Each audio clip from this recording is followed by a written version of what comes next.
Hello there guys, Bublukaun here, back in another video, and today I'm going to do What If My Hero Academia After Super Part 14. Hope you enjoy it.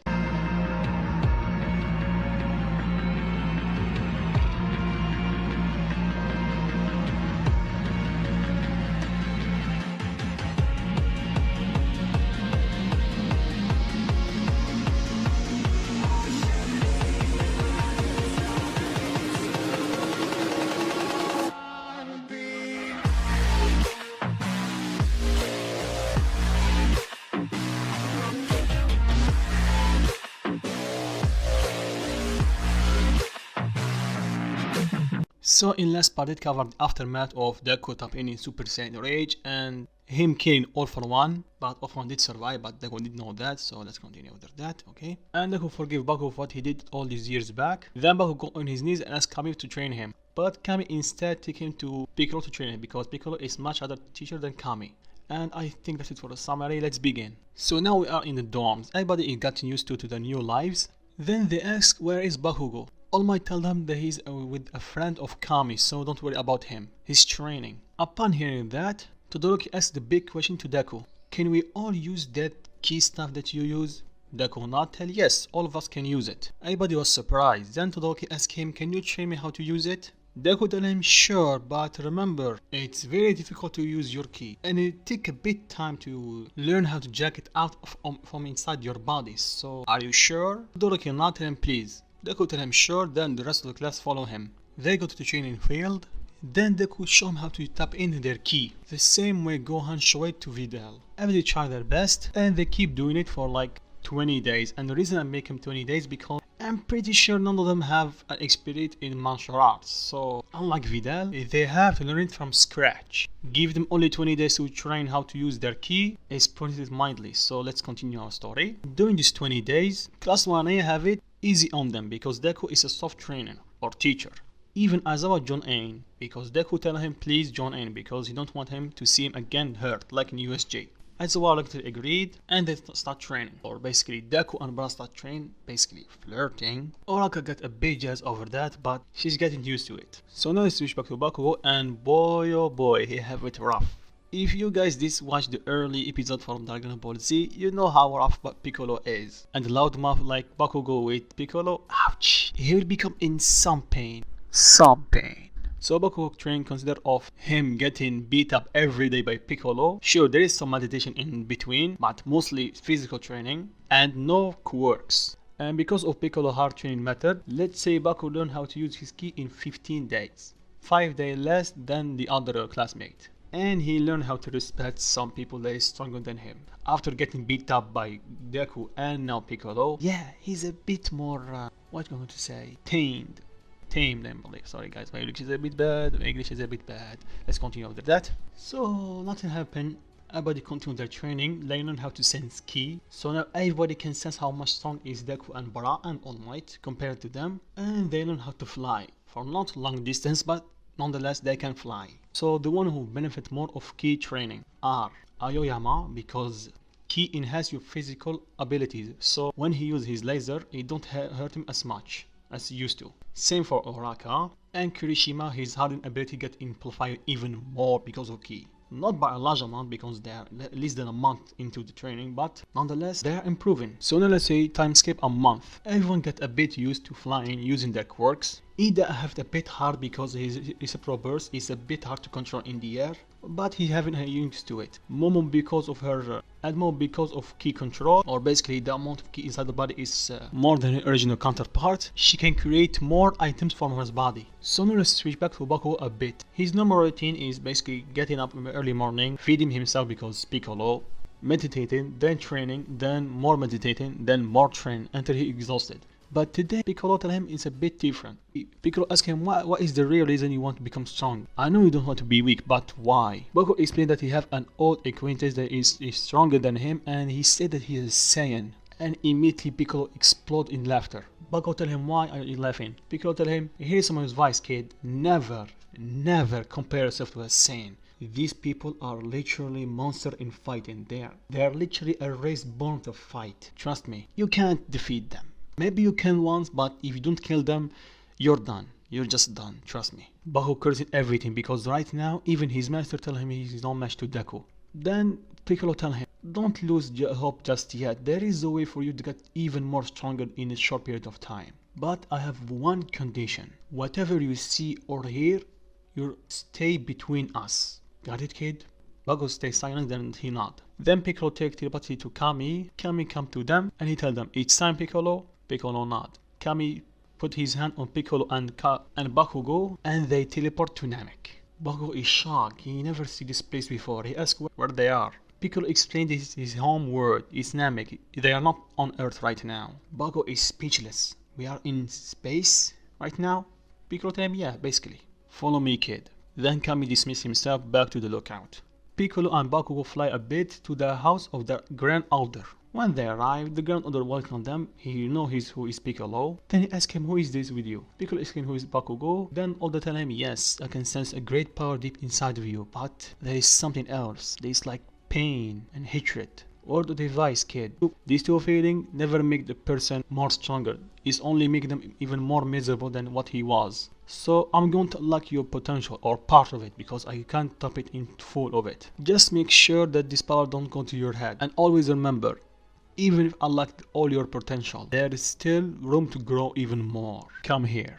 Piccolo approached the Guardian of Namek and the Guardian of Namek put his hand on top of Bakugo and he released his potential. And Bakugo feel the power surging from inside of him. So for the sake of this what if, I'm going to give Bakugo power level of 800. I know it's really low compared to the others, but if you remember I did say that All Might using 100% of his power, not by All Might the old one, is 1k. Or 1000, and Bakugo is 800, so a bit close. Let's say he's almost like 80% of All Might. Quite strong, but not strong enough.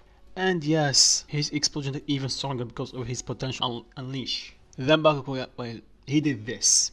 My gosh, this is amazing! I feel incredible! Yes, yes, yes, yes! I can win! I feel great! I can do this! Then Piccolo tell him, hold your horses, boy, you're still way weaker than your friend. Piccolo thanked the elder. Then Bakugo tell him, how do we go back home? Piccolo tell him, well, I did tell Kami that we are going to spend a few hours here, so we're going to train here for a few hours. Then we'll come back to take us. So they start training, and Piccolo tried to teach him his finishing move, the Makanko... Oh, come on. Makanko... Damn it! Oh, jeez. Oh, this is killing me. I mean, it killed me. Piccolo, what's this thing called? Oh, come on, Goku, it's the Makakis! Makanaka! Makanko-sapo! That one! Sure, he will not learn it in like few hours, but he knew the basics how the technique work. So after a few hours, Kami arrive, he takes him to the lookout. He tell Bakugo to rest and tomorrow they begin the real training. And now let's say time skip early morning, Bakugo wake up here, ready himself, then both of them follow Kami to the room at speed and time. When they enter, Bakugo immediately can feel his body a bit heavy. He asks Piccolo where they are. He explains where they are, their room space and time, and how the room work. This is why Deku is exponentially stronger in short period of time, huh? Then Piccolo asks him why he thinks that. He tell him one day Deku after he unlocks Super Saiyan, he just show up with his Super Saiyan, but he's telling his master version of that. Piccolo tell him, yeah, he's definitely used the room. Same as Goku and his son did years prior. Enough of that, we are going to spend a year here. No if, no but. You want to become stronger? Just follow my lead and hope you survive. Goku's a bit nervous, but he complied. And he spent a year inside the chamber with him. Yep, you can just imagine a year with Piccolo, yeah. That's it. So now let's go to Deku group. Everybody is doing just fine. Then Deku realized that he's not a master of martial art or knew how to teach someone how to use ki properly. So he think for a second, then he asks Aizawa if he can leave the school for a few moments. Aizawa asks him where he's going. He has something to ask Kami, so can he go? Aizawa obliged and let him go. And without wasting time, Deku power to Super Saiyan and flies straight to Kami's lookout. When he arrived, Kami asks him what he's doing here. Deku tell him, can you train my friends? I'm not really a good teacher like you. Kami sighed, then he tell him, I think that the promise that you make to me just got to the window, right? Deku scratched back of his head and smiled nervously. Then Kami tell him, very well, you can bring them here.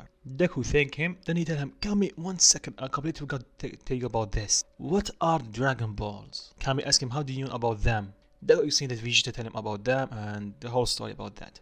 Kami explained what Dragon Ball are, then Deku tell him, you can make any wish of them, right? Kami tell him yes, as long as within Shinano's power. Deku tell him okay, then both of them teleport toward the UA. When they arrive, Aizawa see them, ask him what I going to do here. Deku is saying why he bring Kami here for training them, because he's much better teacher than him. Everybody agreed, then start training under Kami. During the training, Deku is just dozing or thinking about something. Then he asks Kami, so the Dragon Balls can make any wish come true, right? Kami not tell him yes, I already tell you. And Deku tell him, so if someone asks for a power, let's say a quirk, it will give it to them? Everybody stop. Literally, you can hear a pin drop. Kami tell him, let me guess, Vegeta tell you? Deku tell him no, just is my guess, so I'm right. The quirks come from Dragon Balls. Kami not telling me yes. I told him okay, hold for a second. What are the Dragon Balls and what are you talking about? Kami explain what Dragon Balls are and he's keeping them in a safe place, away from everyone. Then Aizawa tell him, okay, I know what Dragon Balls are, but what do you mean they make the quirks? Kami tell them that a long time ago there are two groups. Both of them were in search for Dragon Balls to gain power. One to control over the world and the other one to mind their own business. Don't say they were good, but they are not bad either. So during their search, the evil group that got the first hand on Dragon Balls, they summon Shenron, and the first thing they do, they make themselves have quirks. After Shenron tell them that they have 2 more wishes, they make the second wish to make other people have quirks. But they did not make specific wishes, so Shenron just give them random powers. And before they make the third wish, the good group appear and a fight broke up between them. The good group have power in numbers, but the other group have power in power, literally. But the evil group don't have any control over their power, so just using them randomly. But they are still quite powerful than the others. So the fight quickly escalated to a bloodshed, until no one survived. But one of the good guys, in his last breath, tells Shenron to give the good people power to fight the villains. Shenron grants his wish and the person die. And well, this is the story how quirks come to be. Everyone is baffled. Then Aizawa asks him, where are Dragon Balls? Kami tell him they're in a safe place inside the lookout. Sorry, but this is all I can tell you. Aizawa understand. Then he tell him, there's no point of us overthinking about this. The past is still the past, we cannot change it. You just have to focus on the future and make it better. Everybody now, then they continue their training with Kami. Deku walked away a bit from the group. He closed his eyes and powered up to Super Saiyan. The earth starts shaking. Everybody can see Deku is powering up. Then he starts yelling and power up to Super Saiyan 2. And his personality changed. Then Deku take a deep breath, then he starts meditating. All Might asks Kami what he's doing. Kami tell him he's trying to keep it under control, because when someone transforms to a Super Saiyan, you know that his personality changed, and in Super Saiyan 2 that change get even worse. So right now he's trying to return his old personality back. Then All Might tell him, so basically he's trying to master Super Saiyan 2. Kami tell him yep. And Bat tell him, come on, it's not fair. I want to become Super Saiyan 2 too. Deku smirked and tell her, well, keep on training, and maybe you'll catch up to me. But I get a bit annoyed because of that. Deku just smiled and keep meditating. This continued for a couple of days, until the big 3 show up and they ask a match between them and Class 1A. Mirio approached Deku and tell him, so, down to a spar? Deku smiled at him, sure. Then Oraka tell the class, it's me or these two act way too friendly. But I tell him, no, sometimes Deku train with Mirio. Then Oraka tell her, when they train, who's the winner? Bara smirk and tell her, I'm pretty sure you already know the answer. And needless to say, everybody is not shocked, because Deku literally beat a villain that even All Might cannot beat. So victory is nothing to him. So they go to the field beta to train or fight, and Deku is not joining the fight because he knows that he's going to win without their help. So this is going to be a good training session for them. Everybody got into position and Mirio used his quirk. Everybody is shocked, but they can sense his key, so they know where he's going to be. Mirio pop up from the other side. Everybody is waiting for him and attack him. Mirio is shocked because they know where he's going to appear, but he's prepared for them because in original he was ready to Deku. In this what if, he was trained with Deku that's literally stronger than All Might. So and plus Mirio have one for all, so he's strong. He's quite strong. He win easily, and everybody can see the power difference between them. And I think I'm going to stop it right here. Hope you enjoyed. If you do, drop a like and tell me what you think of it in the comment section. And if you're not around here, consider to subscribe, and peace.